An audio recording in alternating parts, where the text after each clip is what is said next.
On a day when the city of Kelowna is grappling with the question on how to buy Canadian more and how to put that into their purchasing policies, Prospera Place pops up as the perfect example. Based on the recommendations of a consulting firm, the city is going ahead and purchasing a new score clock made in the United States. Oh, and that consulting firm I mentioned is also American.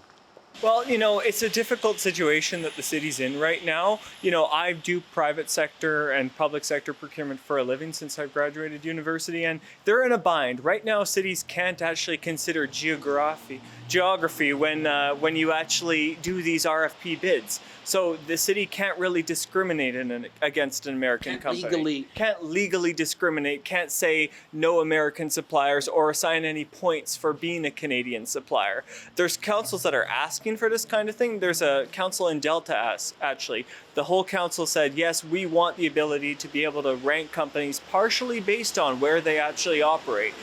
But the city's in a bind. They don't have that power right now. Provinces can do that. They can say, we want to buy Canadian or third party, but not American. Cities can't do that. So there's this difficult situation where they've done this competitive process, but now, they're stuck buying a multi-million-dollar American score clock on the advice of an American consulting company. It's unfortunate. Right. So you were saying that as Delta moves forward with a plan to try to buy Canadian more, they need to ask the province for permission to put a policy like that in place. Am I right? Absolutely. That's, I think, something that council and the province should consider moving forward. It's a great way to strengthen our local economy and here in Canada writ large. And right now, the Americans are imposing these tariffs on us.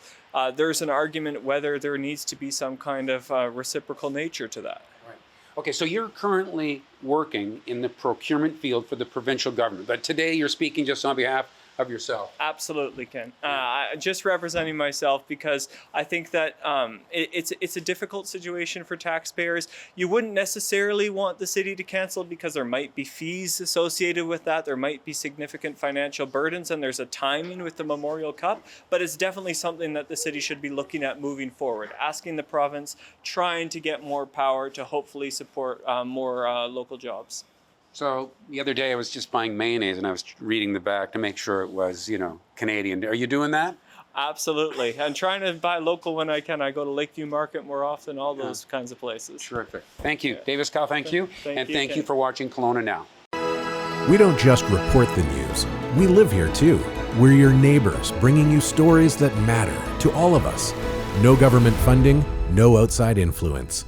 Kelowna Now. Local, independent. News you can trust.